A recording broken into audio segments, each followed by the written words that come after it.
puntualidad es una cuestión que llevo a gala y el ponente de hoy también lo lleva a gala, con lo cual estamos de acuerdo los dos en que a las 7 en punto no vamos a hacer el paseillo porque no es hora taurina ya, pero sí vamos a iniciar la ponencia de hoy.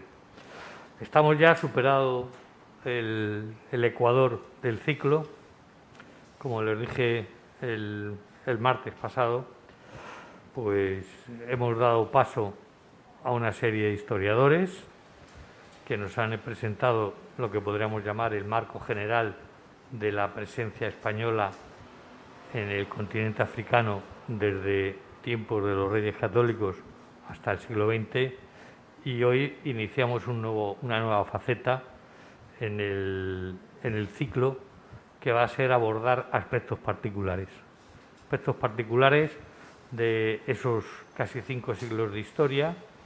Uno de ellos ya fue la inauguración, que fue el Protectorado de Marruecos, esos 44 años de Protectorado de Marruecos. Otro va a ser el de hoy, que va a estar a cargo de un ponente magnífico y que me van a permitir decirle que está aquí por 3 razones fundamentales. La primera de ellas es porque de lo que va a hablar lo conoce porque nació allí.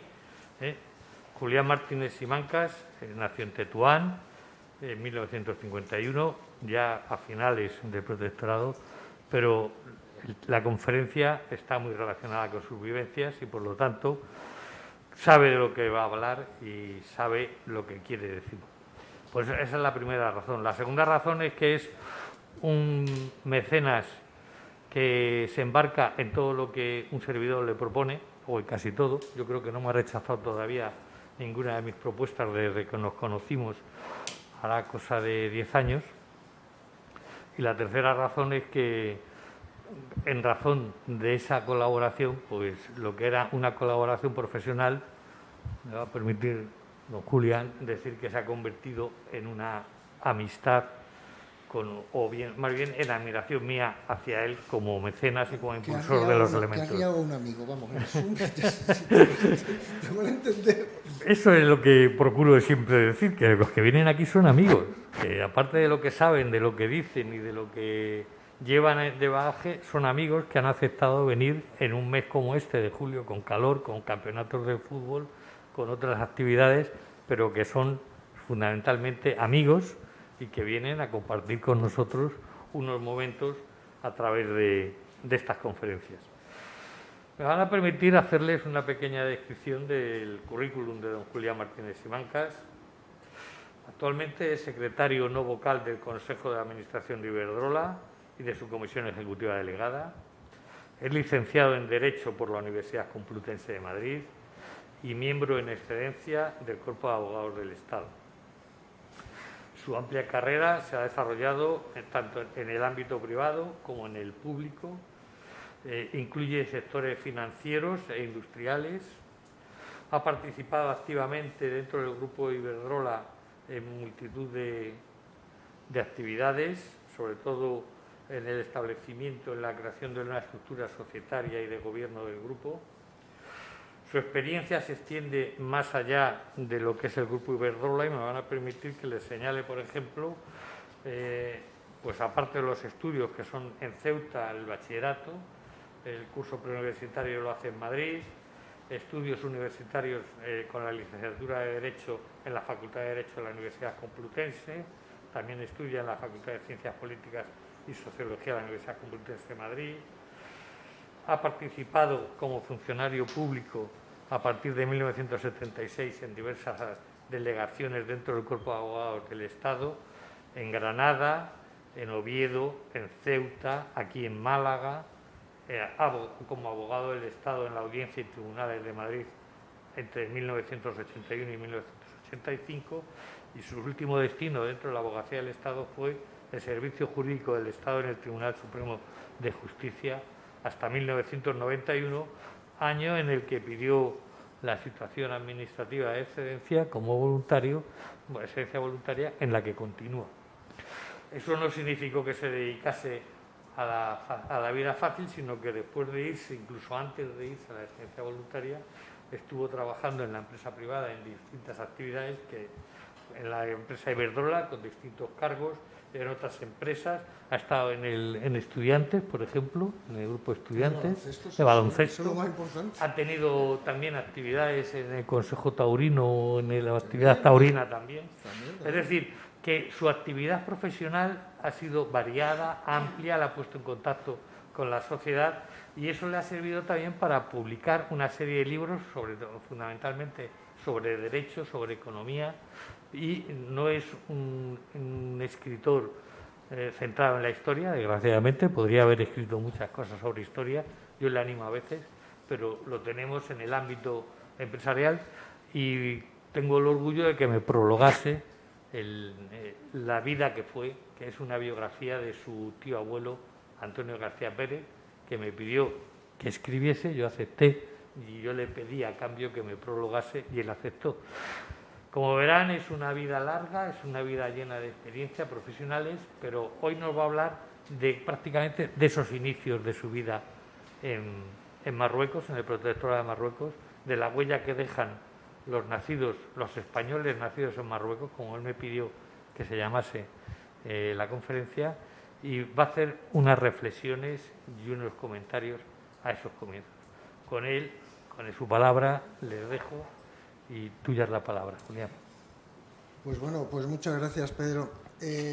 Cuando salía para acá, me llamó el teléfono móvil es algo que te sorprende y te ataca cuando menos te lo esperas. Y me llama un amigo y me dice, oye, mira, no te puedo atender porque es que tengo que dar una charla en Málaga y tal. Y me pregunto, ¿y quiénes son las víctimas? Bueno, pues las víctimas sois vosotros. Así que nada, encantado, víctimas. Luego la siguiente cuestión previa que quería hacer es que yo no vengo a dar una conferencia. Como muy bien ha dicho Pedro, yo ni soy un historiador ni aspiro a ello. Por lo tanto, lo que vengo es a charlar un poco. Por lo tanto, mi idea, si os parece bien, es hacer una introducción sobre los temas estos del protectorado, de dónde viene, a dónde va, cuáles son sus personajes más importantes, y luego a partir de ahí, pues quedo en vuestras manos.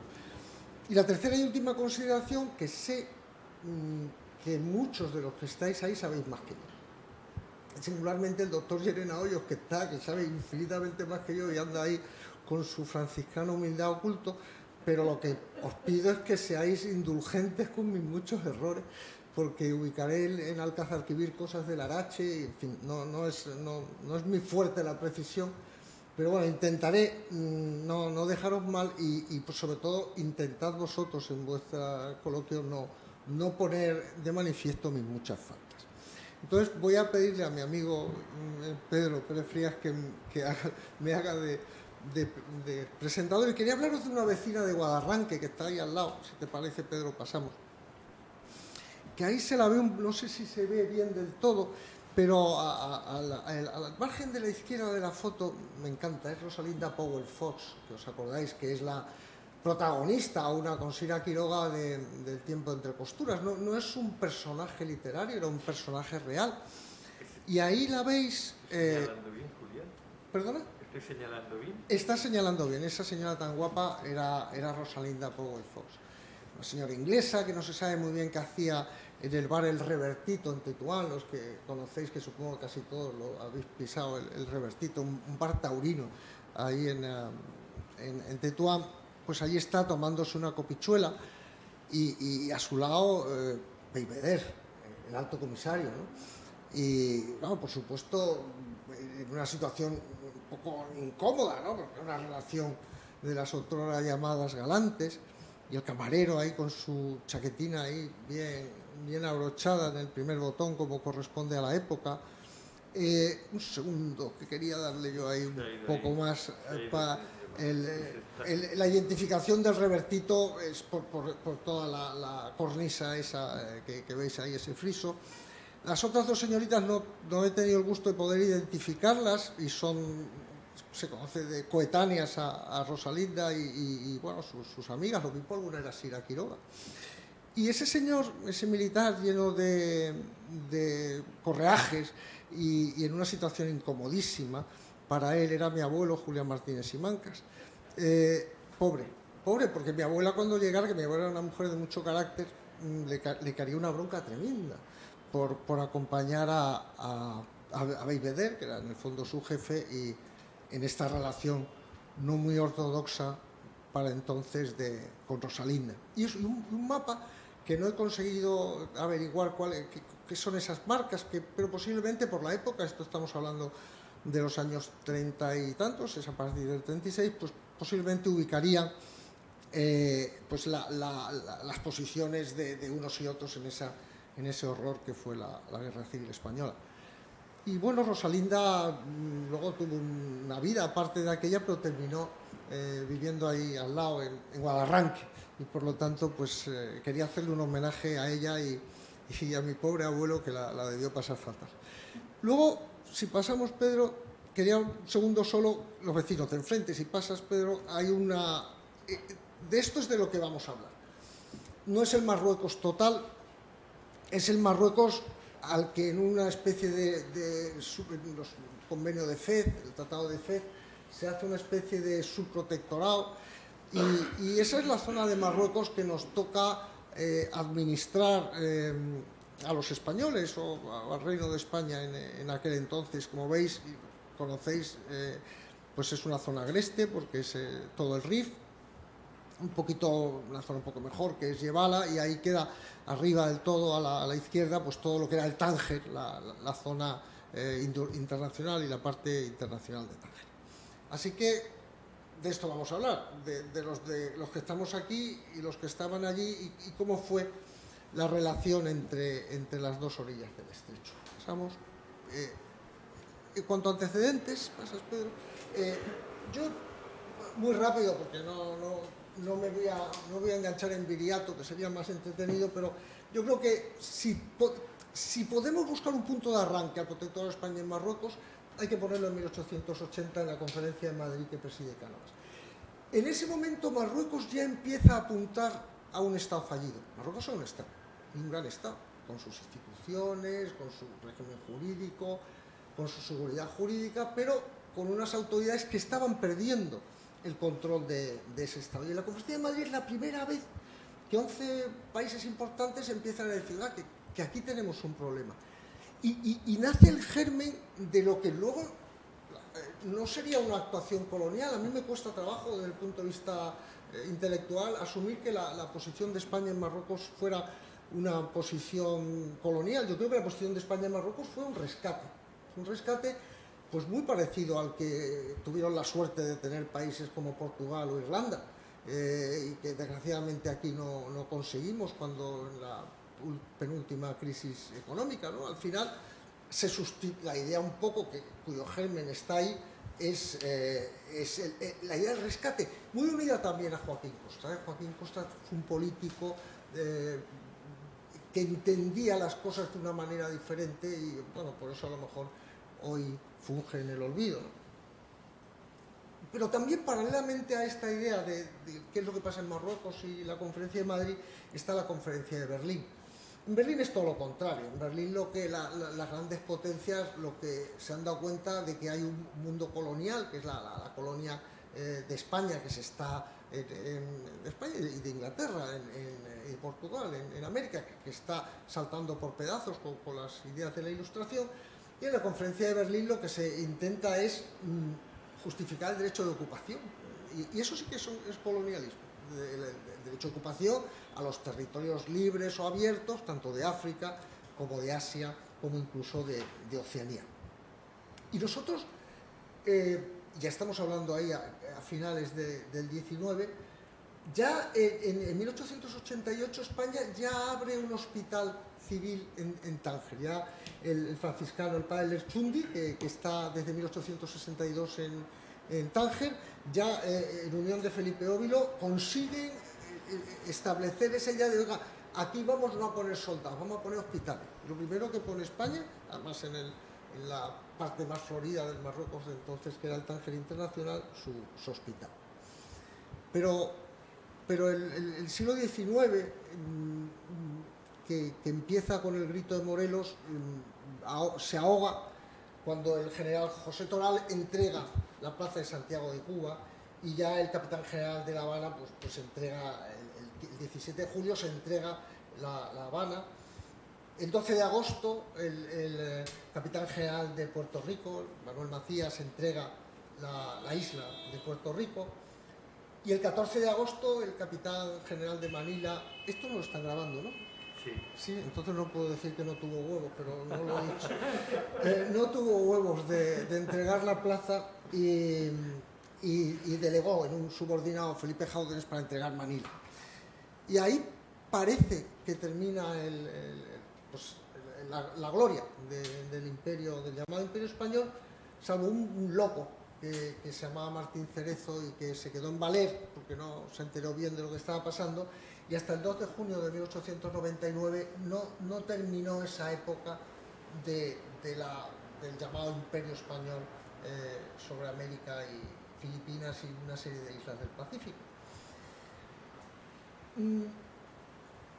Y ahí aparece otra vez, ya estamos en principio del siglo XX, en 1906, la conferencia de Algeciras. Vuelven otra vez los que habían estado en la conferencia de Madrid, con unos más y otros menos, pero en definitiva ya ahí se dan cuenta que con Marruecos las cosas no van a mejor, las cosas van a peor y hace falta un rescate. Pero siempre estuvo la idea del protectorado, no estuvo la idea colonial que, por ejemplo, en la vecina Argelia tuvo Francia, ¿eh? Siempre hubo esa idea del protectorado y por lo tanto en 1906 empieza el rescate y en 1909 pues nos da a los españoles por echarnos a la guerra y echarnos a la guerra como siempre mal, y nos echamos por el Barranco del Lobo, que no era el mejor sitio para meter una brigada, y ahí cayó el general Pintos y unos pocos más, que fueron unos 1000, que no sé muy bien si son muchos, pocos, regular, en función de los que vamos a ver a lo largo de esta charla, si me dejáis, pero que provocó algo muy, muy fuerte, es el 31 de agosto, que es la Semana Trágica de Barcelona, ¿no? Ahí, en el año 1909, se queman la mitad de los edificios religiosos de la ciudad de Barcelona, y por lo tanto, pues España a su vez tiene un problema social de asumir qué hacemos en Marruecos. Y bueno, y entre otras cosas no hacíamos nada porque no formábamos, no teníamos en ese momento ningún encargo internacional allí. Y es en el año 1912, como antes comentaba, cuando vienen los acuerdos franco-españoles de Fez, donde se nos da un subprotectorado. Es decir, el protectorado es el protectorado francés y a nosotros nos mandan pues, un jalifa, una especie de representante del sultán, y ahí nos dejan, oiga, administre usted esto. Fundamentalmente creo porque no fueran los ingleses y que no tuvieran los ingleses las dos orillas, no tanto porque tuvieran fe en esa decrépita España de principios del siglo XX. Pasamos, Pedro, un poco a los inicios, avanzamos. Esto es Tetuán cuando llega Felipe Alfao. Lo blanco son las casas de la Medina, que si vais ahora ahí siguen un poquito más altas, porque los engalavernos allí han permitido hacerlo un poco más alta la Medina, pero eso es la Medina. Y hacia afuera, una serie de tiendas cónicas, Pedro, se llaman tónicas, ¿no? Esas tiendas, sí, donde estaba el general Alfao. De alguna manera, con cierto engaño, pero el general Alfao llega, se posesiona en Tetuán y empieza ya lo que podía ser el protectorado desde el punto de vista jurídico, no ya las extensiones territoriales de las plazas llamadas de soberanía de Ceuta y de Melilla, sino ya el protectorado. El protectorado en el que yo me voy a limitar a hablar de la franja norte, pero es verdad que el protectorado tiene una franja sur, la actual Tarzaya, entonces Villavens, que a su vez colindaba con lo que era una parte colonial, que era otro era llamado Sáhara Español. En 1919 empiezan a pasar cosas poco funestas, de un lado por el nombramiento de don Damaso Berenguer, general de caballería cubano, como alto comisario, y el nombramiento también de comandante general de Ceuta del general Manuel Fernández Silvestre, cubano de caballería, más antiguo en el generalato que el general Fernández Silvestre, el general Berenguer, y por lo tanto ahí ya empieza eso que los militares sabéis muy bien, los líos de mandas tú, mando yo, querido Manu. Yo también quería resaltar, porque me parece una figura interesantísima, y bueno, esto es una aproximación personal mía, entiendo que sea contrastada ni pretendo que sea auto de fe, pero hay una persona muy interesante en esa época, que es el general Villalba. El general Villalba, en el año 20, era el ministro de la guerra con Allende Salazar, y el general Villalba era un intelectual de las Fuerzas Armadas. Él es el que escribe esa obra magna que fue usada en muchos países y mucho tiempo, que es la táctica de las tres armas. Él es el que crea la escuela de gimnasia, y él es el que de alguna manera le pone encima de la mesa al gobierno de España: oiga, o compramos material, que entonces había sobrante de la guerra primera mundial, o aquí no hay nada que hacer. Y luego la otra cosa que hace Villalba importantísima es firmar la norma habilitante para la creación de la Legión, del llamado tercio de extranjeros, a modo semejante a lo que tenían los franceses en Argelia. Pero bueno, el general Villalba es un personaje importante que rápidamente, como pasa en este país con la gente inteligente, pues fue sustituido por Luis de Marichalar, vizconde de Eza, que era el ministro de la guerra, que no tenía ni la inteligencia de Villalba, y sobre todo lo que no tenía es la experiencia en el trato con militares. El vizconde de Eza nunca entendió los desencuentros entre Silvestre y Berenguer, y eso pues nos costó un cierto trabajo. Pero bueno, protectorado empieza aquí, y si pasamos, Pedro, entramos ya a la parte de guerra, que la he querido simbolizar con este cuadro esta parte de un cuadro de Augusto Ferrer Dalmau, con la carga del Alcántara. Pues muy rápido también, porque no es el tema de mi charla. Ahí, ¿qué es lo que pasa? Pues lo que pasa es que don Dámaso Berenguer no puede soportar a Manuel Fernández Silvestre en Ceuta. Él estaba en Tetuán, el otro en Ceuta, y pum, lo manda a Melilla. Y además don Dámaso Berenguer en aquel tiempo estaba peleándose con un pavo del que luego hablaremos, que es el rey Suni, y haciendo las cosas bastante bien, porque incluso llega a entrar en la ciudad sagrada de Xagüe. Y entonces dice: ¿qué hago con Silvestre? Pues para Melilla. Y ahí se nombra el año 20 al general Fernández Silvestre comandante general de Melilla, y él, que venía de ser 4 años ayudante del rey, premio muy por encima de sus capacidades y habilidades, sobre todo cuando había liado la que lió en Cuesta Colorada. Pero en fin, él venía de haber estado 4 años con Alfonso XIII. Alfonso XIII, como buen Borbón, pues ejercía de tal, y ahí se llegó a una historia que yo no tengo capacidad para saber eso de la elasticidad de las líneas. Lo que sí tengo muy claro es que el general Silvestre quería llegar el día de Santiago a patrón de España y del arma de caballería, quería llegar a Lucemas como fuera. Y este llegar a Lucemas lo quiere hacer como una cosa previa, que es el 1 de junio de 1921, que es tomar a Barrán. Barrán es la mayor parte de las fuerzas del general Silvestre están en Anual, y al fondo de Anual es un valle, y al fondo hay una montaña negra horrible que es Abarrán, donde otro comandante de caballería, el comandante Villar, llega allí, sube, deja 2 compañías, yo creo que alguna de policía indígena, algo de artillería española, y luego pues coge y se va y los deja. ¿Y qué es lo que pasa? Pues que son masacrados.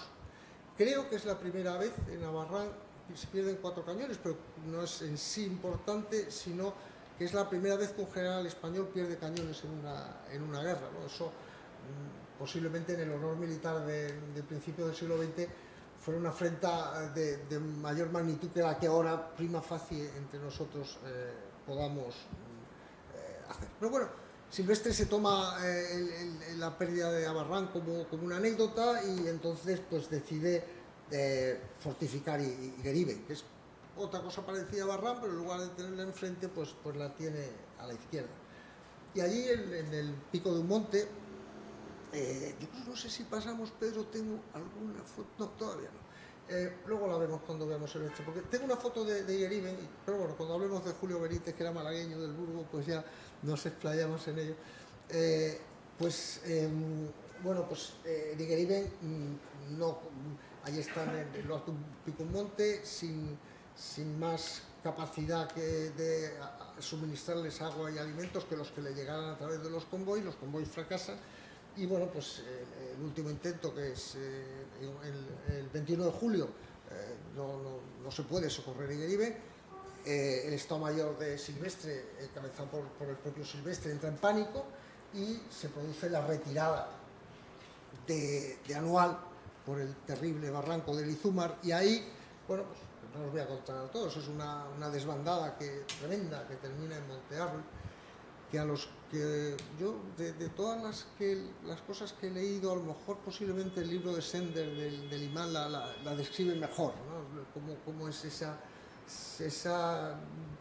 huida vergonzosa y vergonzante en la que los oficiales se quitaban las estrellas, los soldados perdían la dignidad, pero en definitiva, pues en ese 21-22 de julio pues termina la vida de Silvestre y empieza una retirada que el número de muertos oscila, según quien los cuente, entre 8.000 y 10.500, que no son pocos.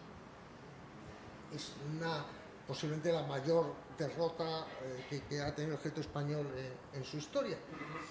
Lo intenta resolver otro general de caballería, el general Navarro, Felipe Navarro, barón de Casadavalillo, exactamente, que era el segundo jefe de la Comandancia General. Él llega allí y se encuentra pues esta desbandada tremenda, y poco a poco va retirándose hasta llegar a Montearruit, que era una posición. Él buscaba la manera de llegar a un tren, un ferrocarril que había hasta Batel, que le permitiera llegar a Mérida. No lo consigue y se refugia en Montearruit, que tampoco daba los mínimos necesarios. Y ahí el arma de caballería se redime, porque el regimiento de Alcántara pues hace 4 cargas históricas y que terminaron concediéndole una laureada, ¿no? que bien merecida, tanto a su jefe, el teniente coronel Primo de Rivera, como al regimiento, en este caso recientemente. Pero la heroicidad del regimiento de Alcántara lo único que hace es conseguir que se aplace la tragedia, porque al final la tragedia la vivió el propio regimiento, que prácticamente quedó extinguido, llegando a hacer sus últimas cargas al paso, pero también pues porque los que fueron a Montearruit los apiolaron también. Y el 4 de agosto el vizconde de Ézar, ¿os acordáis que hablaba Luis de Marichalar? Pues hace la única cosa inteligente que hizo este hombre, que fue buscar a un general malagueño, general Picasso, pariente del pintor, creo que tío o algo así, un tío del pintor, y le dice: oiga, váyase usted para allá y háganos un informe de qué pasó. Y bueno, pues gracias a ese informe, al rigor de Picasso, a su sistemática y a su buen hacer y honestidad, pues se llegó a conocer lo que pasa. Por tanto, el 4 de agosto empieza Picasso a hacer su informe, y el 9 de agosto los españoles que estaban en Montearruit, todos los refuerzos que llegan a Melilla, al mando, creo, del general Sanjurjo, no son capaces o no tienen el valor suficiente como para ir de cenador a Montearruit, y les dicen: oiga, capitulen. Capitulan. Los jefes, el general Navarro y los oficiales salen, pero ya cuando salen los soldados pues son masacrados. De manera que ahí pues es el momento más triste, más lamentable de todo lo que pasó en el protectorado, y bueno, pues ninguna carnicería o ninguna muerte es justificable, pero mucho menos esta, ¿no? Estos españoles, porque al final hay que dar una bolsa de 300, 400 prisioneros, pues son liberados el año 23, son los años negros del protectorado, gracias a Horacio Echevarrieta, que era un empresario vasco muy valiente, muy simpático, y él es el que coge los dineros, los 4 millones de pesetas, con los cuales, iba a decir de euros, los 4 millones de pesetas con lo que le dan a Abdelkrim, y con esos llega, yo creo que fue a la playa de Suani, me parece, y desembarca, y le dice a Abdelkrim que faltan 200.000 pesetas, ¿no? Y le dice Echevarrieta: bueno, pues me quedo yo de rehén. Pero bueno, al final, estos prisioneros españoles, al final 326, pues son los que llegan a a Melilla y le producen a Alfonso XIII esa maravillosa frase de qué cara es la carne de gallina, ¿no? Y bueno, pues pasamos ya de esta frase un poco triste y tétrica y vamos un poco ya al protectorado fuera de peligro. Esta es la bahía de Alhucemas, ahí veis la escuadra española, hasta un submarino. La foto es de Juan Pando, el padre, no del historiador, sino su padre, que era un gran fotógrafo. Y bueno, hasta el año 24 las cosas pintan bastos, porque por un lado el rey Suni, que os acordáis que hablaba de él, que peleaba con Abdelkrim en la zona del Aracha y Alcázar-Quibir, es objeto de maltrato por parte de sus colaboradores y lo entregan a Abdelkrim, que acaba con su vida de manera indirecta, y Abdelkrim llega prácticamente a las puertas de Tetuán, llegando a bombardear desde el río Martín, llega a bombardear o a cañonear, no sé si a bombardear es excesiva la expresión, pero llega a bombardear la ciudad de Tetuán y tiene lugar también ese tiempo la retirada de Sahagún. La diferencia entre la retirada de Sahagún y la retirada anual para como es mi caso, no un historiador, sino una persona que se aproxima a lo que pasó, hubo tantos muertos como en la retirada, como en el desastre anual, lo que pasa es que se administraron mejor y hubo menos de los que todavía podían haber habido. Pero en fin, hasta el año 25, que es el desembarco de Alhucemas, han pintado bastos, y el año 25 Abdelkrim antes le había generado daños y dolor al protectorado francés, y ya España, Francia e Inglaterra deciden esto ya no pasar. Entonces se plantea el desembarco de Alhucemas, que es una operación militar que debe tener su cosa, porque hay tres países que están, España, Francia e Inglaterra, y hay tres ejércitos. Está el ejército de tierra, mar y aire, ¿no? De manera que fue el desembarco de Alhucemas. Pero tú te lo sabes seguro, ¿es así o no? Muy bien. Había tres ejércitos, pero uno no existía todavía, que era el de Lenin. Había aviones, pero eran dependientes de tierra y de la armada. O sea que en realidad son la combinación de dos ejércitos, armada-tierra, más la intervención de un arma, que es una arma nueva, que es la aviación. Pero vamos, que es la combinación, como tú dices, de tres nuevas armas, de tres nuevas técnicas. Pero bueno, en definitiva sí que es verdad que el desembarco de Alhucemas por un lado y la actuación del entonces, yo creo, coronel Capaz por otro, que fue comprando la voluntad de las cabilas a lo largo de una serie de momentos. El Capaz llega a Sahagún y entra en Sahagún de manera pacífica, le dan la vuelta al tema del protectorado. Y en el año 27 España toma y a partir de aquí creo que son buenas decisiones, ya digo para que no digáis, joder, el desastre que nos viene a contar, porque en el año 27 aparece una figura muy interesante, que es el interventor. En ese momento la administración en España había una administración del Reino de Marruecos, del sultán, delegada a través del Jalifa, por tanto un jefe de Estado, un jefe de gobierno, unos ministros, una administración de justicia, etc. Y paralelamente había una administración española. Y eso lo que se hizo fue replicarlo a nivel local con la figura del interventor. El interventor hizo muchísimo por el rescate de Marruecos, porque no eran trabajos de carácter militar, sino de carácter social, de ayuda a las personas, tema de gestión de las cosechas, administración de la agricultura, etc. Y estos vigilantes del buen hacer de las cabilas fueron los interventores. Pasamos y entramos en alerta.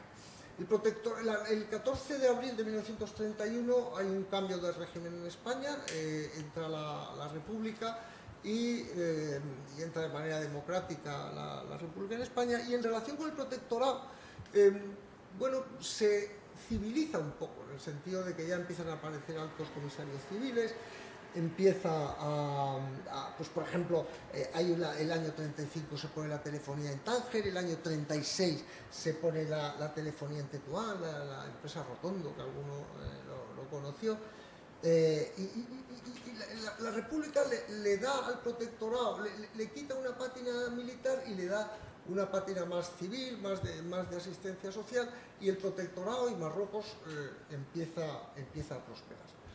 Pero como siempre en España, cuando las cosas van bien, el 13 de julio pues asesinan a José Calvo Sotelo, y el 18 de julio del 36 vuelve a producirse otra situación bélica dramática y terrible, como fue el inicio de la Guerra Civil. ¿Y qué pasó? Pues que pasó que un avión de la República o una escuadrilla, no sé yo muy bien si eran varios, fueron a bombardear Ceuta, y luego pues porque les sobraran bombas o porque no supieran qué hacer con ellas o porque no supieran dónde estaban, bombardean Tetuán.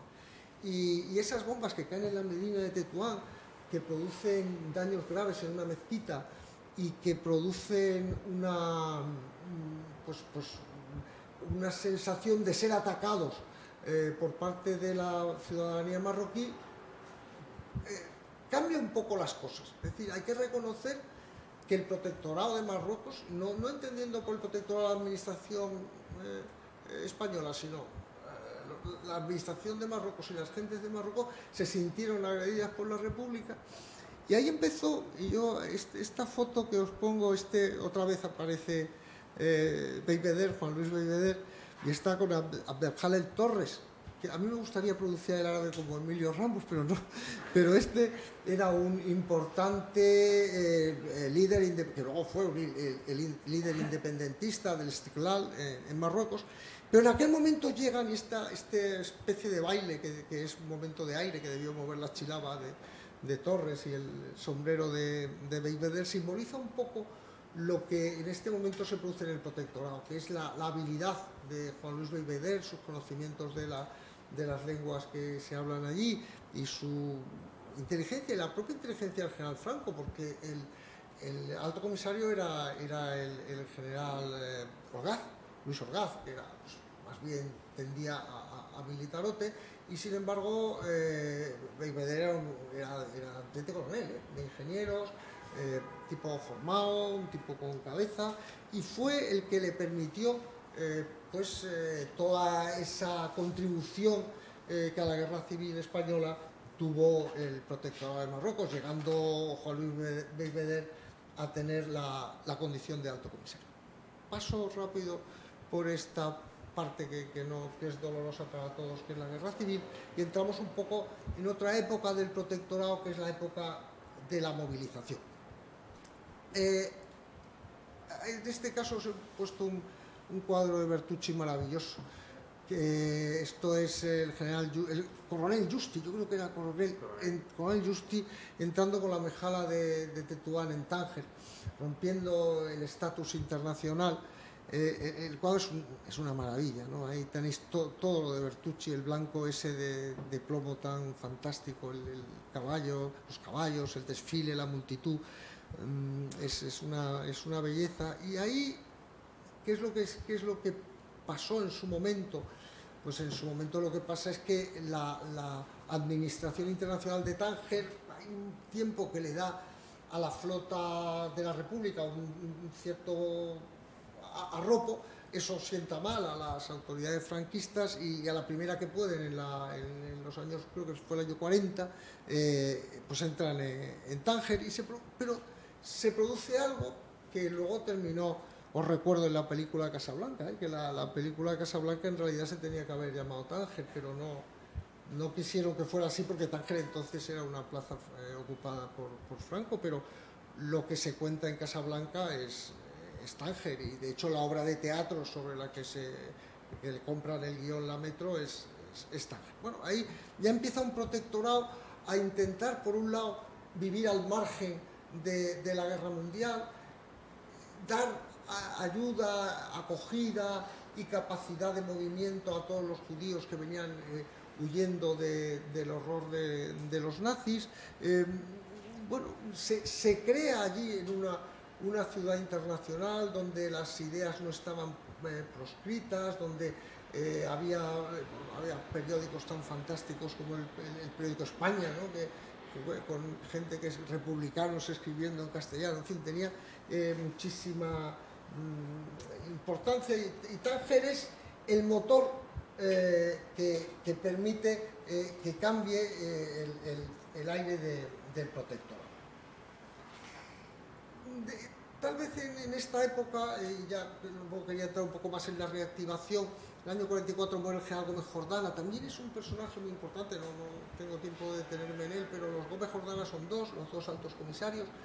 El primero muere en la propia alta comisaría, hay versiones para todo, quien dice que muere de un infarto y él muere en el momento que está escribiendo una carta explicando los problemas que tenía con el rey Suni, y en fin, quien da otras explicaciones de la muerte. Este que muere el año 44 es su hijo, que era el ministro de Asuntos Exteriores, y era el ministro de Jornada el año 44 en San Sebastián, que es donde muere, y era el hombre que alinea al régimen de Franco, lo separa de Alemania e Italia y lo alinea porque era anglófilo, lo alinea con el Reino Unido y por lo tanto con Estados Unidos. Si pasamos, Pedro, entramos ya un poco en la reactivación. He querido poner una imagen de la reactivación. Esto es una conferencia en el Instituto Pasteur y bueno, no sé de qué estarían hablando, espero que de la vacuna que ahora está tan de moda, pero lo quería un poco poner porque el año 45 es el nombramiento del general Varela del Instituto Pasteur de Tánger. El general Varela le nombra al alto comisario, es el gran alto comisario que tuvo, en mi opinión, la someta a cualquier otra mejor fundada, pero creo que desde el punto de vista social y de mejoramiento de las condiciones de vida de las personas de Marruecos fue una gran aportación. Y me gusta para que se vea que entre el público, pues, y era una conferencia técnica de un químico y farmacéutico que estaba ahí el hombre explicando sus cosas, pero había gente de Marruecos, autoridades de Marruecos, autoridades de España y público de todo tipo, ¿no? Es el periodo el periodo de Varela, el periodo más glorioso, va del 45 al 56, y aunque muere un poco antes, muere yo creo el 55, Varela muere en Tánger, luego le sustituye García Maliño, pero en fin, ese es un periodo en el que el glorioso porque yo nací, no por eso, perdón, la licencia, yo nací en 51 en ese momento, no me acuerdo, no tengo memoria de haber ido a Tetuán en mi vida. Bueno, el año 55, un sultán importante como era Mohamed V, Mohamed V se las tuvo con los franceses, incluso fue deportado a Madagascar, y Francia se apoyó en el Glaoui, que era el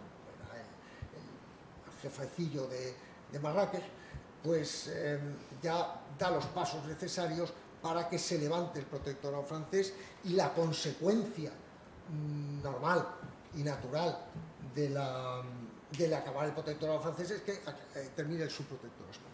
Y eso fue un poco el final del protectorado. Fue el 7 de abril de 1956 en el Palacio de Santa Cruz, y de madrugada, y lo firmó por parte de España el ministro de Asuntos Exteriores, Martín Artal.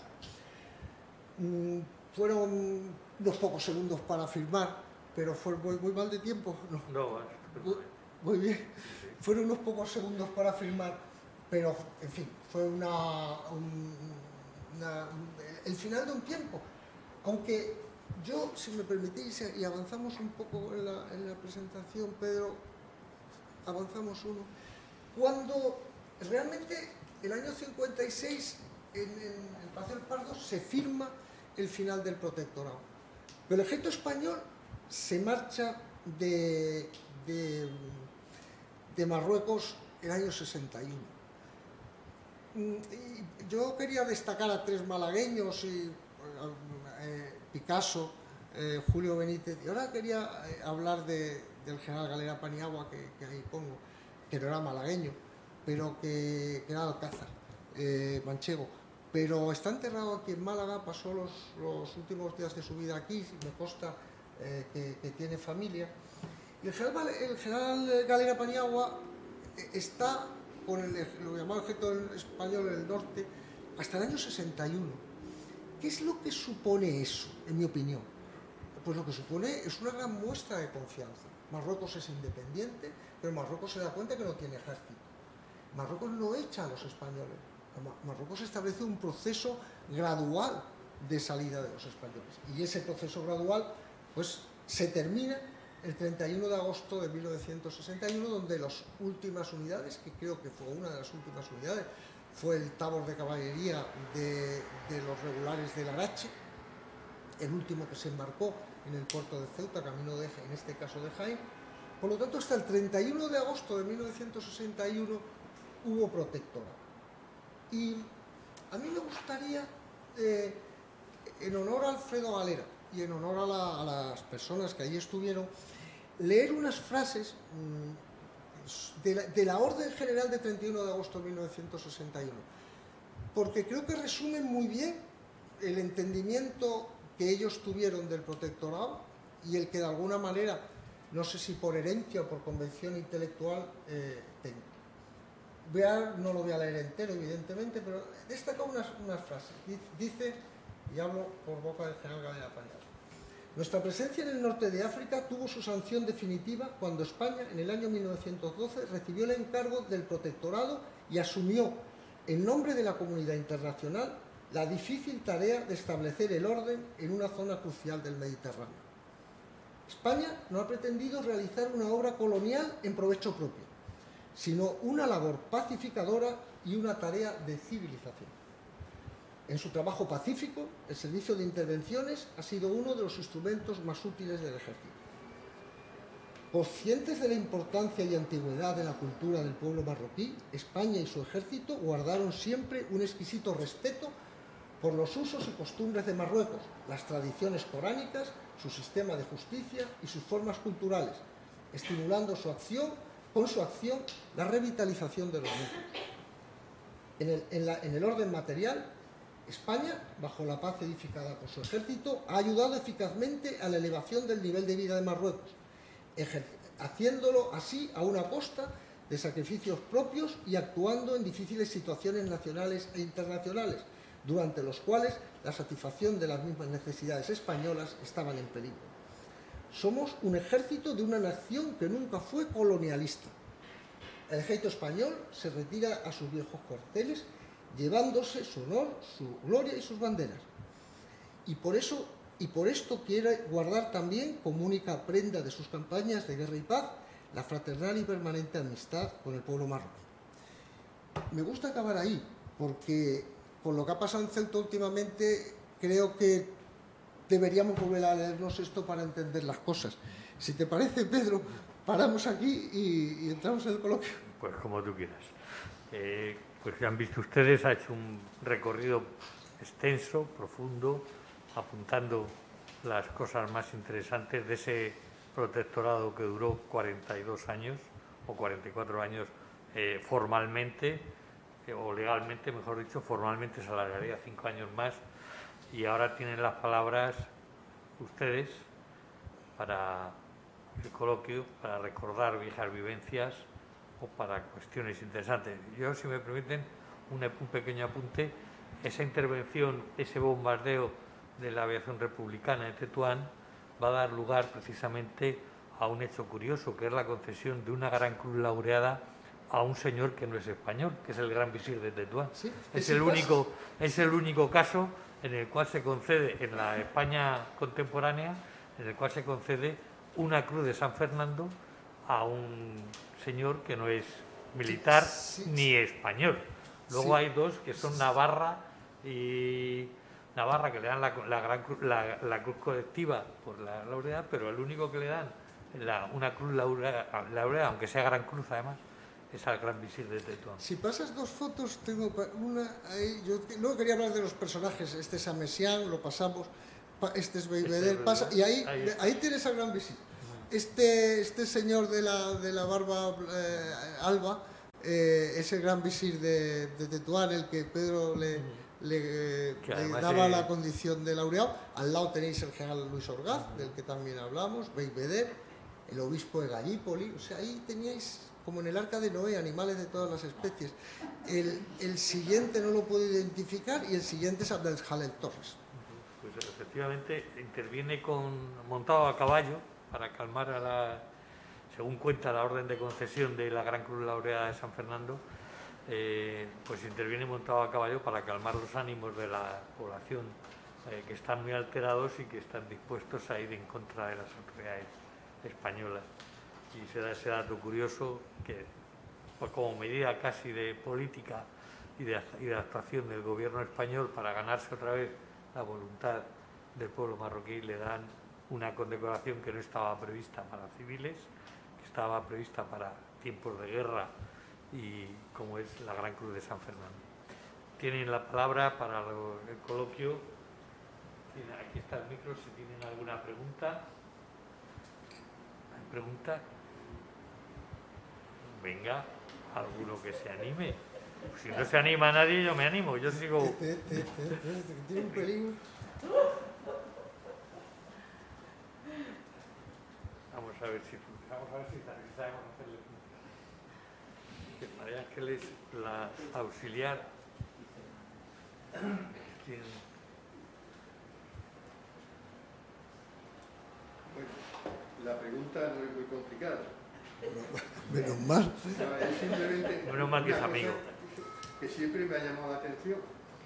Durante los años de la guerra de Marruecos, el Estado rifeño aguantó 5 o 6 años. Entonces, económicamente, tú que eres economista en parte, ¿cómo crees que aguantó? ¿De dónde salía el dinero para mantener todo así? Hombre, yo creo que el dinero mucho venía de Francia. Ese fue el gran problema. Yo creo que el dinero... Ahí... La codicia humana es infinita, ¿no? Claro, el tema eran las minas, ¿no? Porque en aquel tiempo eran las minas del Rif y todo lo que aquí.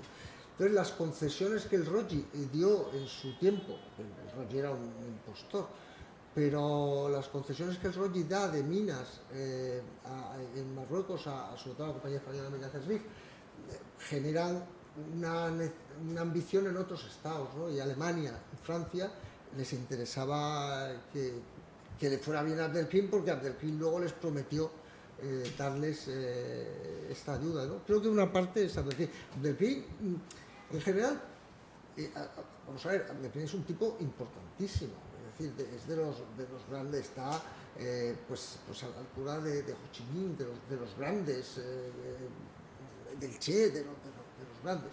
Lo que sucede es que comete el error de pelearse con mucha gente a la vez.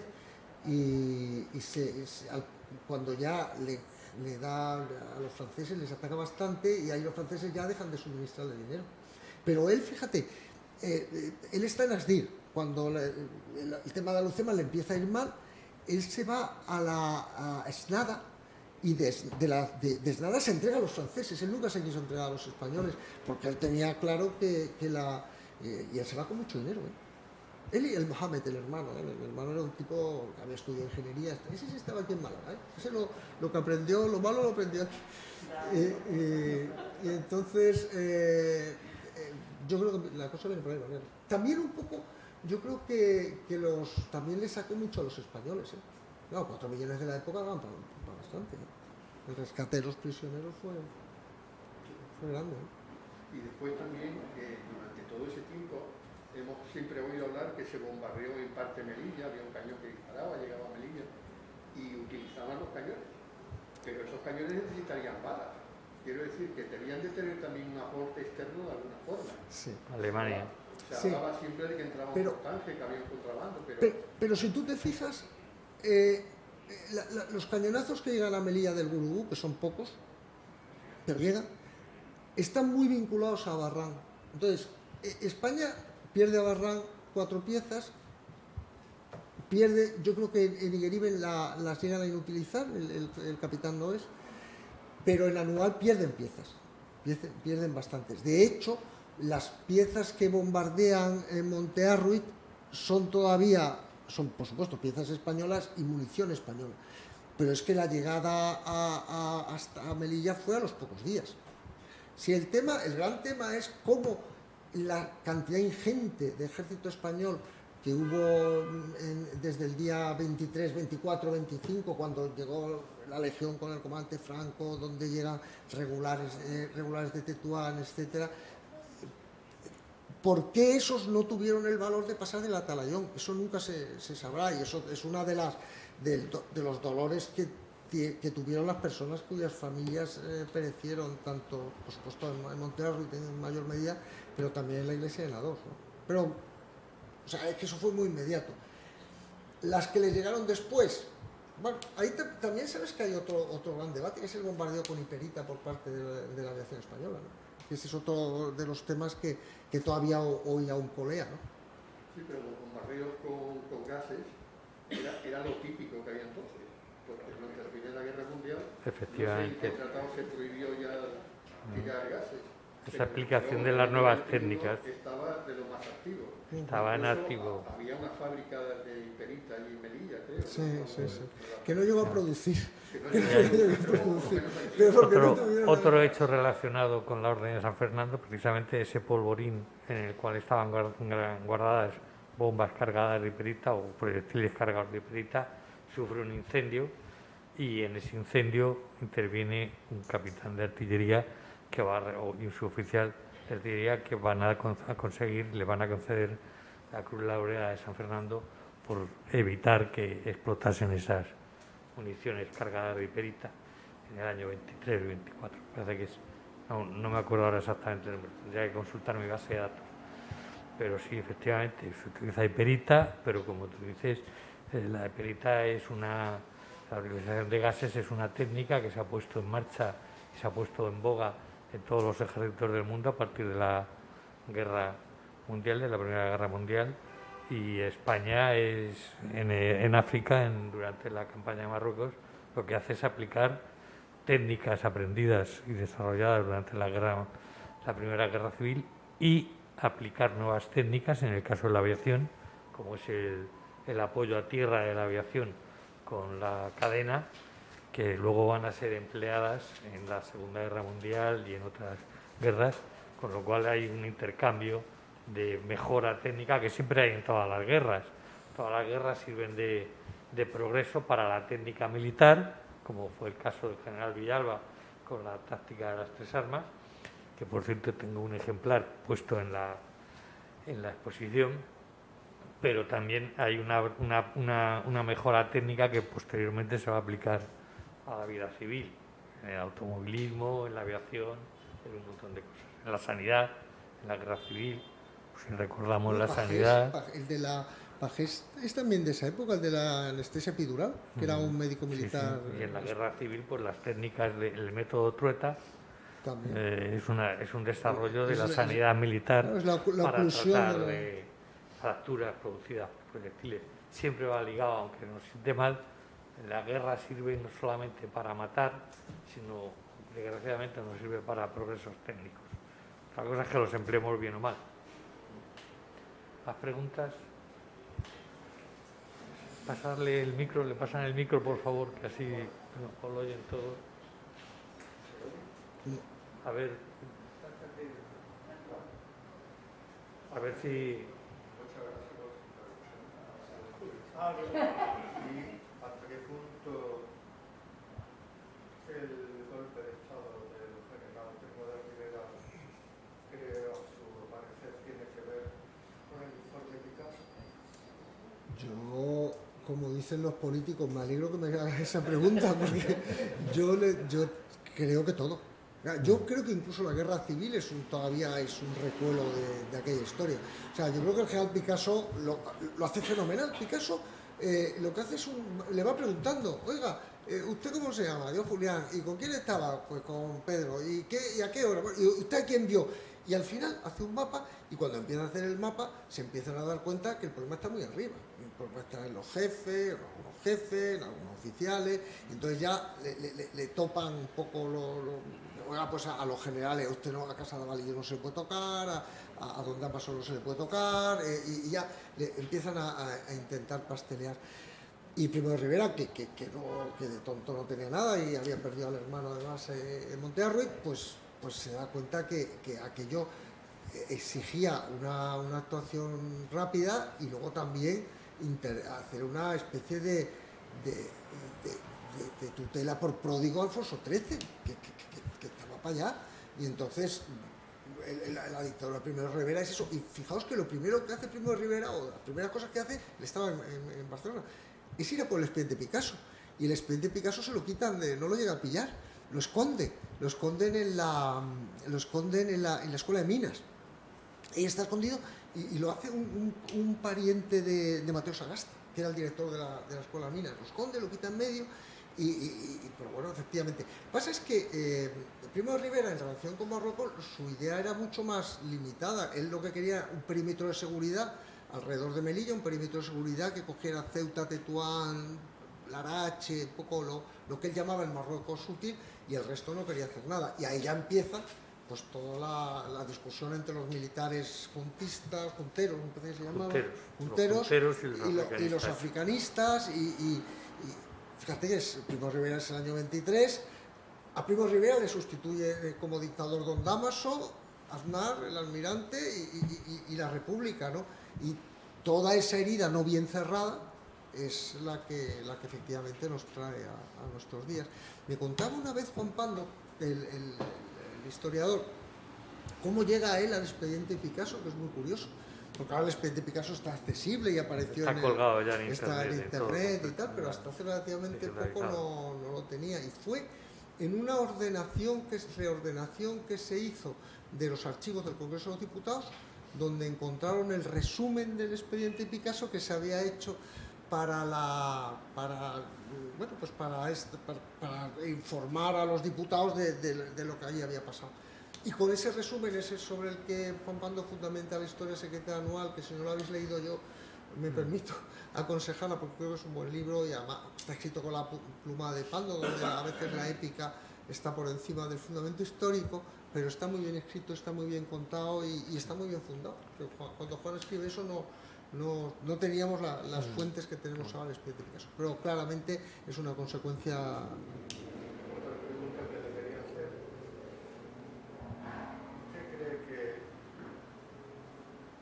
ante el éxito de Abdelkrim tuvo que ver, fue un poco casualidad en el sentido de la desbandada que se produce en Anua?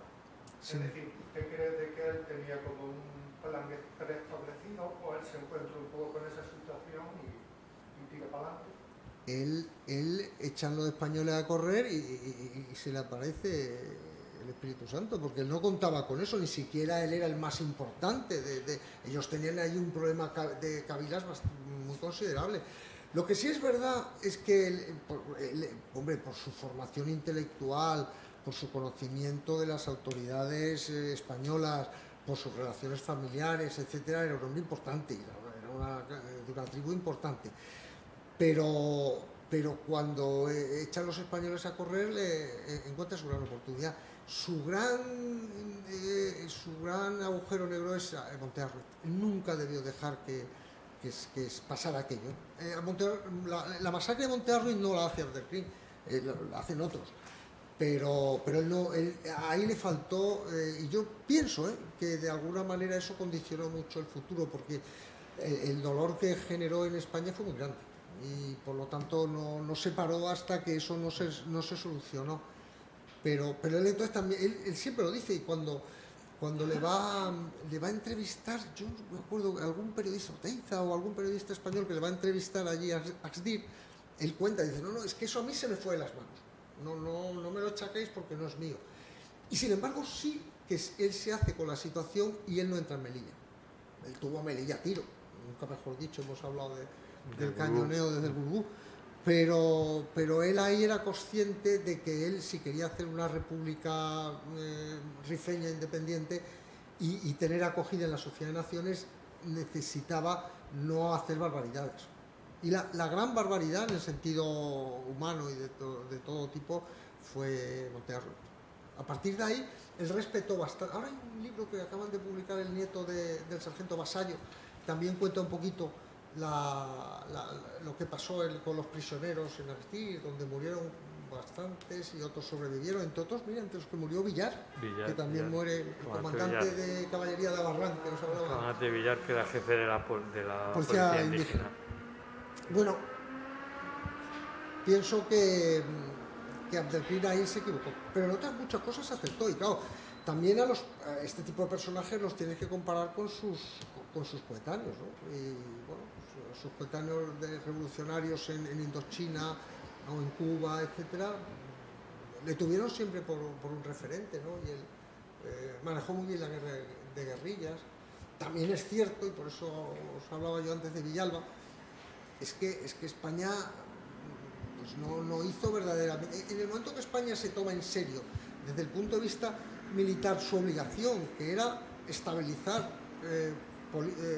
socialmente y desde el punto de vista de policía la zona norte del protectorado, pero es que al principio con soldados de reclutas pues eso no se puede, mal armados, mal vestidos y muy mal mandados. Pues pasó lo que pasó, ¿no? Bueno, yo en relación con los soldados yo puedo apuntar, por ejemplo, que muchas de las unidades de los regimientos que se envían a Melilla entre el día 23 y el día 25, algunos de ellos salen de aquí de Andalucía, como el regimiento Borbón o el regimiento La Reina de Córdoba o el regimiento de la Corona de Almería.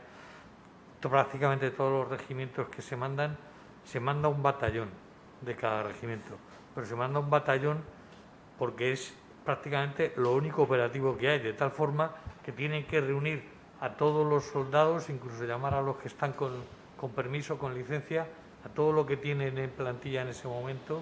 Hacen en muchos sitios, juran bandera, un grupo de soldados que llevan poco tiempo en el regimiento, tienen que jurar bandera justo antes de iniciar la marcha, con lo cual se puede dar una idea de cómo estaba organizado esas unidades, esos regimientos. Escasísima tropa, poco formada, con materiales escasos, de tal forma que cuando llegan, la idea que tiene el gobierno y la que lanza el gobierno a la opinión pública es que esas unidades van a ser unidades de guarnición, no van a combatir, que esa es una de las razones que apuntabas es que no se lanzan inmediatamente a recuperar lo perdido, es que no se podían lanzar porque lo único operativo que tenían era las 2 banderas de la Legión y los 2 tabores de regulares que habían llegado de Ceuta, porque las unidades de infantería que habían llegado y alguna de artillería y de caballería, las unidades que llegan en los primeros momentos son unidades que están, digamos, en un proceso de acoplamiento, de instrucción y no están en condiciones de poder entrar en combate directamente. Esa es la situación que se plantea en los primeros momentos en Melilla. Carmen Imaz, allá al fondo. La pregunta facilita, Carmen. Sí. Muy fácil, ¿eh? Para Pedro, ¿eh? Yo creo que no me hace falta ni el micrófono.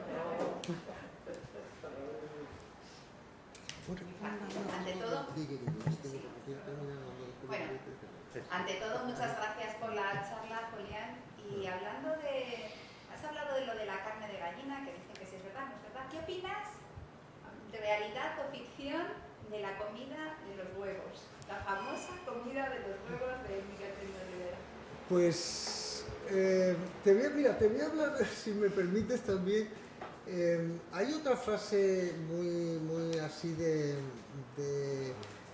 del amigo Alfonso XIII, cuando Silvestre le dice ole tus cojones, ¿no? Que también es otra frase pero tú has visto una foto de Alfonso XIII dedicada al general Silvestre, ¿no? Donde le dice, oye, que sigas teniendo la suerte y yo que lo vea, ¿no? Y hay una cierta complicidad en eso. Pues mira, no lo sé, pero sí sé que mi padre, que era militar y que no tendía a decir mentiras, siempre dijo de personas que estuvieron que efectivamente así fue. Que además, no sé si el tercer plato era una paella, que había más huevos que paella. No sé si fuera un huevo duro, huevo al plato y una paella llena de huevos. Sí, bueno, esa era la tensión. O sea, la tensión de don Miguel, que en aquel momento, claro, don Miguel tenía una visión de Estado. Y desde el punto de vista del Estado español había que contener esa sangría, porque no se justificaba. O sea, es que yo soy de Rute. Y dos personas de mi pueblo tuvieron que ir a identificar a sus hijos, cuando los sacaron los identificaban, pues, yo qué sé, porque estaban mutilados, los identificaban a uno porque tenía unos gemelos, a otro por no sé qué. Es decir, ese dolor tan grande que tanto la retirada de Schauen como el desastre de Anual produce en la España, pues hace que no haya ningún interés. El tema de Barranco del Lobo también está relativamente reciente. Tú piensas que estamos hablando del año 9 y aquí estamos hablando del año 21. Entonces, don Miguel lo veía desde una perspectiva mucho más de Estado. Y de, oiga, vamos a parar esto, vamos a parar la sangría, vamos a estabilizar al enfermo y luego decidimos. Claro, los militares que habían sufrido también este asunto, como era el general Franco, pero también ahí había personas de una gran capacidad y de preparación, como el general Godet, que era un verdadero intelectual y es junto con Gómez Jordana los autores del plan de Estado Mayor del desembarco, pues eran personas que de alguna manera querían recuperar algo que en las personas es importante y en los militares tiene una doble importancia, que es el honor. Pues ahí, pues, y también el dolor, porque eso lo he oído contar a algunas personas de manera directa o indirecta. Los primeros que llegaron a los alrededores de Monte Arruit les marcó su vida, el honor, el dolor, la situación de las personas. Y eso posiblemente es lo que llevara a algunos a decir, oye, mira, esto no vamos a hacer así, y el otro, con un mayor sentido de Estado, pues pretendía lo contrario, ¿no? Al final, como todo en la vida, llegaré a un acuerdo, digo yo, porque tampoco...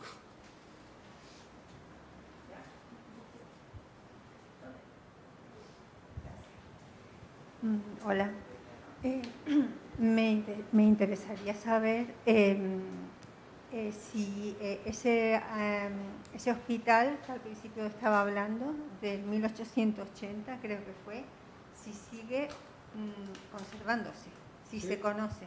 ¿Sí? Yo no sé si es el mismo edificio, pero sí hay el hospital militar, el hospital civil de Tánger, el hospital español, que hoy es mucho también residencia de mayores, porque son personas españoles que quedaron allí en Tánger y que están atendidos por el consulado, y creo que de una manera espléndida. Sí, sí. El padre Erchundi fue un hombre importantísimo, un franciscano. De la orden franciscana. De la orden franciscana. En general, las iglesias que había en Marruecos eran franciscanos, los sacerdotes, y el padre Erchundi era un hombre importante, entregado. Y el hospital, no sé si, ahí ya me pillas, pero no sé si en el mismo sitio, creo que sí, pero sí que hay un hospital civil español muy importante. Había un hospital de la Cruz Roja y un hospital español. Eso sí. Y yo sé que todavía sigue funcionando uno de ellos, ¿no? El hospital español. El español sigue funcionando. Es el que sigue Y funcionando. luego el hospital de Tetuán, porque Tetuán había un hospital militar. En Comezulla. Exactamente, lo que decía, ese sí está ahora como residencia de ancianos. O sea, no tiene una parte operativa médica, pero sí tiene una residencia allí de los últimos que quedan ya, claro.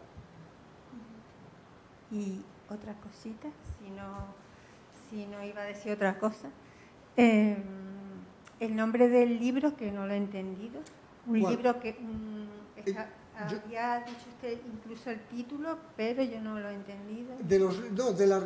He comentado de la retirada hombre, ahí hay dos libros, bueno, hay muchos. El que yo os he recomendado es Imán, de Ramón Sender. Ramón Sender es para mí uno de los grandísimos escritores en lengua castellana, y a él le pilla el de soldado, creo, después, el año 23, me parece que es cuando va Sender a Melilla. Pero Sender tiene ese libro, ese flujo de conciencia tan bonito que es el Diario de un campesino español, que habréis leído todos.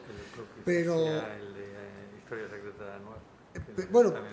Yo digo, ese de Imán, por ver un poco desde un punto de vista muy literario, Imán además es gracioso porque era uno que trabajaba en un sitio y le llamaban el Imán porque cada vez que herrero, y cada vez que le caía algo le caían encima y le hacían daño y tal. Pero ese es un gran libro. En La Forja del Rebelde, Arturo Barea, en la parte segunda de La Forja, también trata un poco de esto. Un libro muy bonito es El nombre de los nuestros, o El nombre de los nuestros, de Lorenzo, que además acaba de hacer una edición muy actualizada. También creo que os he comentado La historia secreta de Anual, de Juan Pando Despierto, que también es muy literario. Y luego de los libros, yo creo que el más serio que hay del desastre anual es el de Julio Albi, entorno anual, pero a mí me mata, porque y me mata esta foto, esto que veis ahí, esto es Igueribe, el fotógrafo soy yo, pero encima de esa torre, de esta monte, pelao, ahí estaba Julio Benítez, y ahí murió.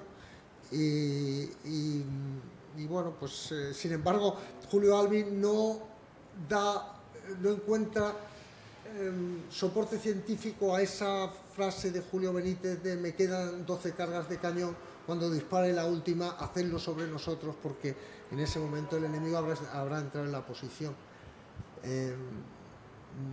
Pero bueno, libro así potente, el de Julio Albi, el libro interesante. Julio Albi. Bueno, y el libro de tu hermano. Rafa, mi hermano, escribió un libro que se llamaba 12 balas de cañón, pero Rafa era muy iconoclasta y entonces mezcló la realidad y la ficción. Es una novela. Es una novela, una novela en histórica, clave, pero sí, en clave está actual, muy pero bien. también mezcla el pasado y el futuro. Yo no lo debía decir aquí. Julio Benítez era un militar con una capacidad de organización bastante grande, con fama de gafe, y estuvo en dos momentos en Dardrius, donde lo hizo bien, porque paró el ataque de la Jarta. En Sidi Idris, perdón, en Sidi Idris, no en Dardrius, perdón, en Sidi Idris, que es donde resulta herido. donde resulta herido, y luego ya muere como un héroe ahí, en ese monte. Tardas 1 hora y pico en subir, y cuando llegas arriba se te encoge el alma, ¿no? Porque dices, bueno, ¿y cómo mandaron a 300 y pico personas a 350 a estar aquí a resistir, ¿no? De todas maneras, luego cuando acabe te voy a dar porque acaba de publicar el Servicio de Publicaciones de Defensa una relación de toda la literatura, sí, la bibliografía de anual, el te lo puede proporcionar. No la tengo, ¿No la tengo. Yo tienes? sé que la ha publicado, pero no Pues me es la muy he descargado. interesante porque están todas estas No me la he novelas descargado. donde No se me la he recogen. descargado. Pero bueno, si Es te quieres curioso- leer una, Sender, porque Sender además hay que recuperarle porque es el castellano más bonito del siglo XX. ¿Más preguntas? Hoy no se quejarán que tenemos tiempo de sobra para hablar. Yo tengo dos preguntas. Una es la macrocefalia que siempre ha tenido el ejército español. ¿La? Macrocefalia. Macrocefalia. Macrocefalia. Realmente, de la guerra de Cuba venía con mucho mando. Nos metemos en la guerra de Marruecos. También se queda mucho mando. Siempre, durante todo el siglo XX, siempre ha habido muchísimo mando y siempre ha sido un problema dentro de... Mucho jefe y poco indio. Efectivamente. Dicen de lo que yo soy el cuartel general del ejército, que tiene tantos generales, sabéis que está ahí en la Moncloa, ¿no? Que tiene tantos generales como ventanas y tantos aviones como torres. Tiene 4 torres y como 500 ventanas. Sí.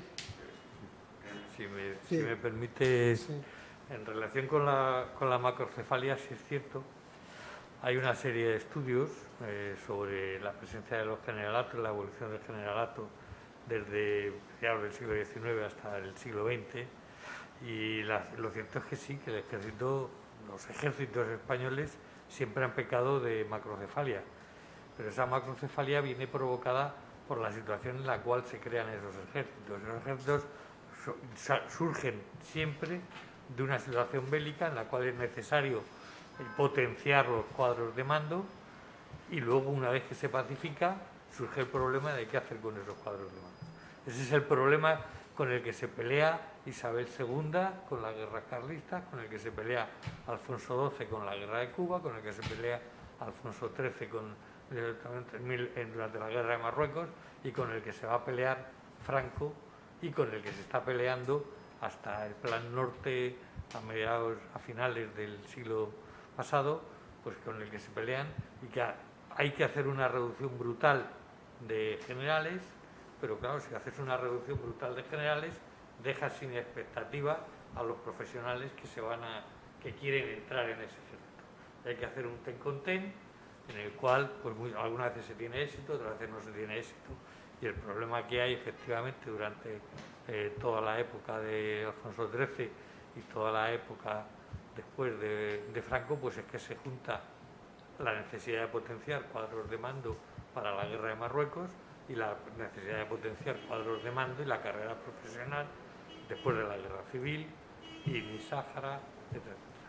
Eso es macrocefalia, sí, evidentemente, pero con una raíz que sale prácticamente desde la guerra de la independencia.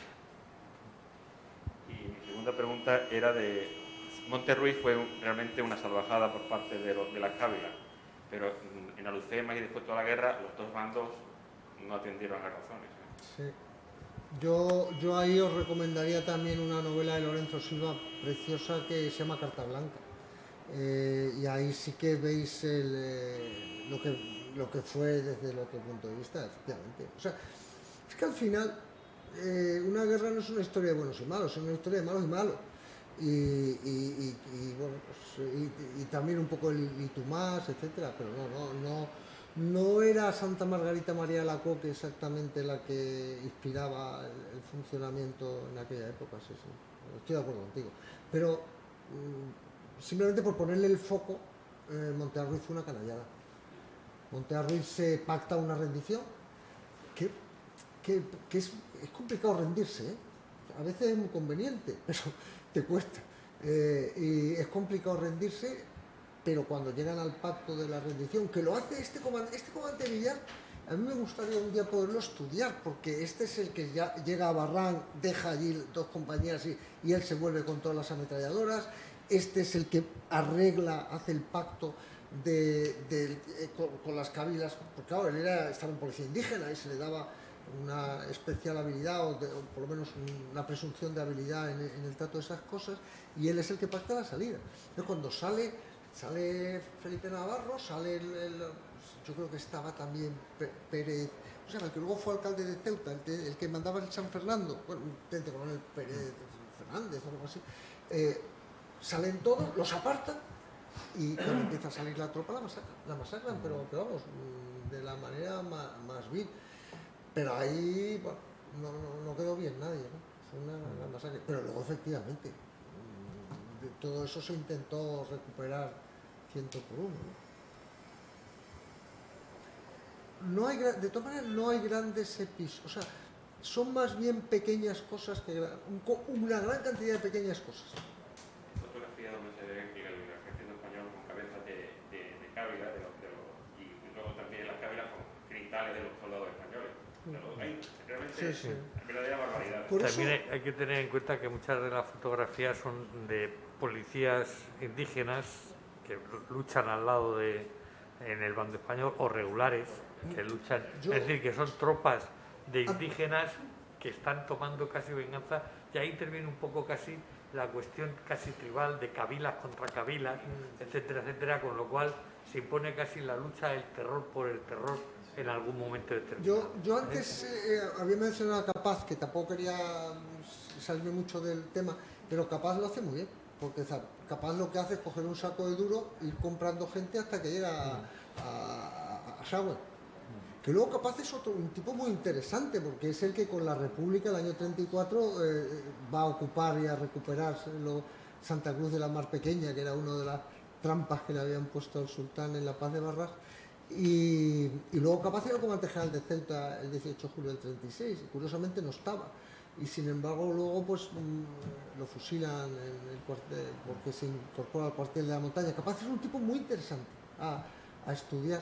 Hace unos años, pocos, estuve en Sidi Ifni, y la ciudad de Sidi Ifni, y me impactó que todavía está el parque de Capaz, porque en la gente local, bueno, Sidi Ifni, como sabéis, no existía, nace el 6 de abril del 34, cuando desembarcan las tropas españolas allí, en la época de la Segunda República, y entonces, bueno, pues una persona allí muy querida, y está incluso el monolito, pero sin la cabeza de Capaz, que nadie sabe cómo alguien se la llevó y no ha vuelto a aparecer. No ha aparecido, parece ser que fue en la retirada de Sidi Ifni que se la llevaron, y luego ahora a lo mejor no saben en el almacén donde esté, no saben que era Capaz, pero para la población de Sidi Ifni es persona muy querida, y el parque principal de la ciudad de Sidi Ifni tiene el nombre. se llama el nombre de Capaz, y la calle principal es la calle 6 de abril.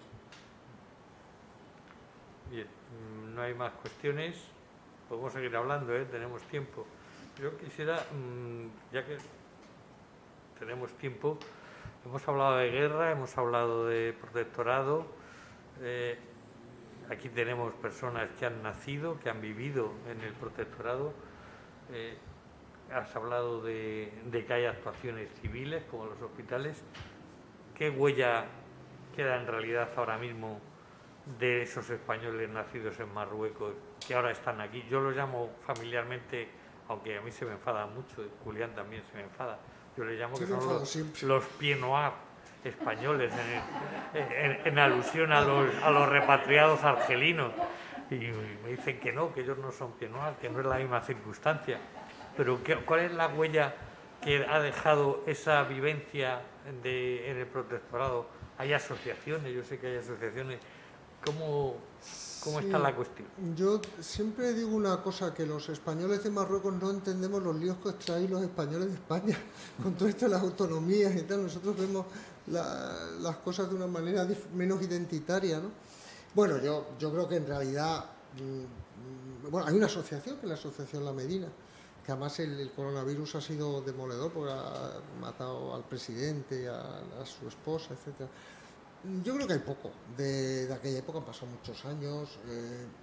Hay personas que hemos nacido allí, que nos queda, en mi caso, fundamentalmente el recuerdo. Pero no creo que seamos ningún grupo de poder, ni siquiera de no poder.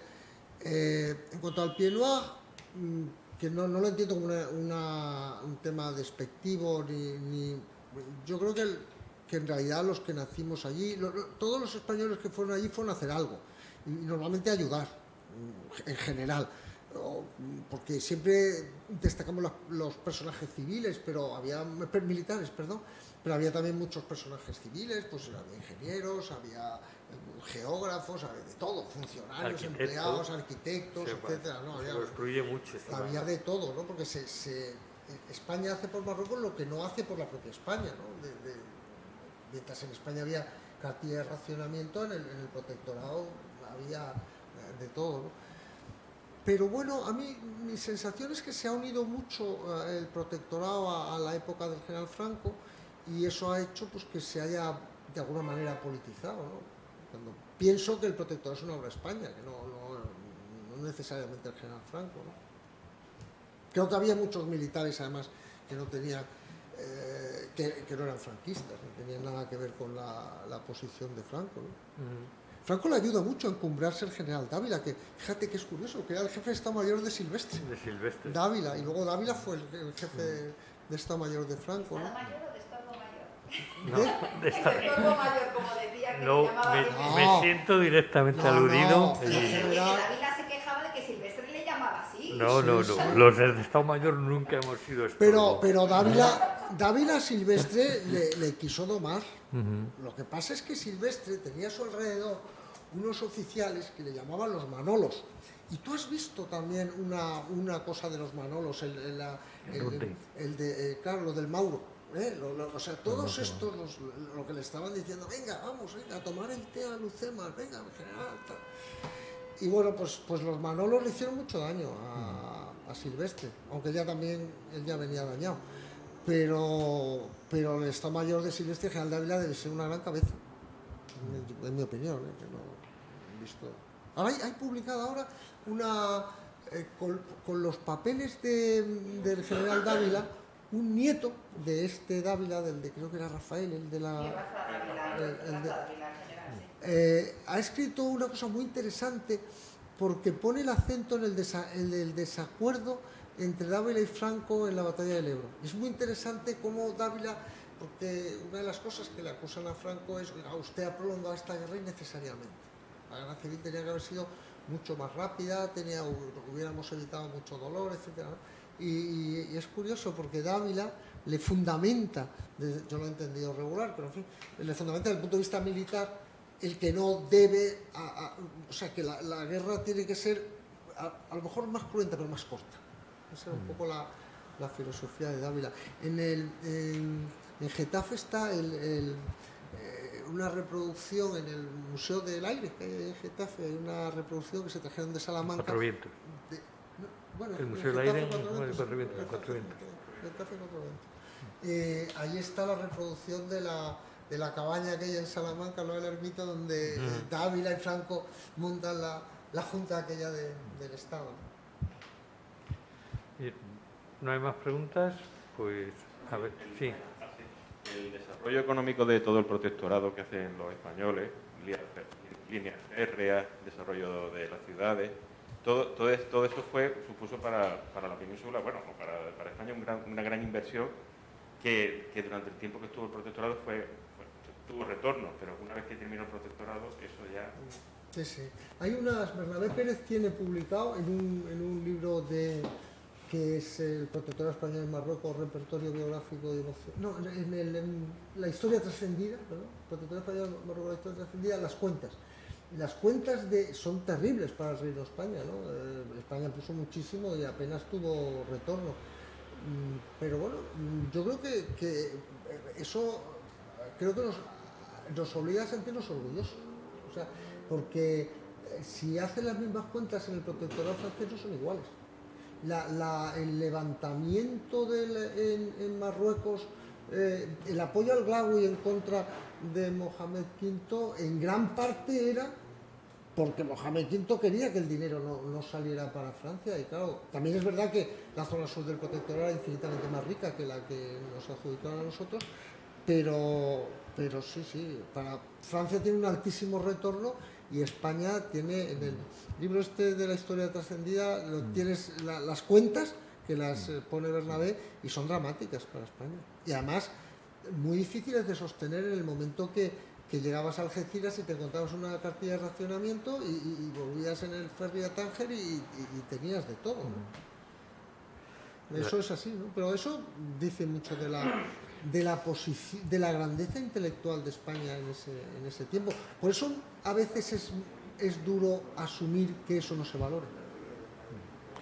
La historia trascendida que ha comentado Julián es uno de los proyectos en el que he tenido Marion y yo hemos tenido el gusto de trabajar con Julián, y se encuentra disponible en una página web que se llama así, La Historia Trascendida. Es el Protectorado de Marruecos, son 3 volúmenes, ha sido reeditado, bueno, no ha sido reeditado, está colgado todos los 3 volúmenes, los 3 tomos, y reúne pues cerca de 30 y tantos o 40 y tantos trabajos de diversos autores de primera línea. Autores marroquíes y españoles. Y españoles, y entre los cuales se cuenta Emilio de Diego, que intervino el primer día, que lo citó él.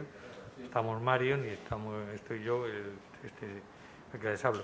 Y ya para cerrar, si no hay más preguntas, me ha venido a la memoria que una de las aportaciones del Protectorado de Marruecos, una observación curiosa, es que durante la Segunda Guerra Mundial, gracias a la existencia del Protectorado en la península y la extensión del gobierno de Melilla hacia la península de Tres Forcas, el Ejército del Aire, el futuro Ejército del Aire, ya que nace en 1940, el Ejército del Aire se va a hacer con el único B-25 Mitchell que tiene en dotación durante muchos años. Es un avión de la Fuerza Aérea Norteamericana que hace un aterrizaje forzoso en territorio del Protectorado, en la península de Tres Forcas, y el naciente Ejército del Aire lo recupera, lo arregla, y es el único B-25 Mitchell que hay en dotación, gracias a la presencia del Protectorado en el Ejército del Aire.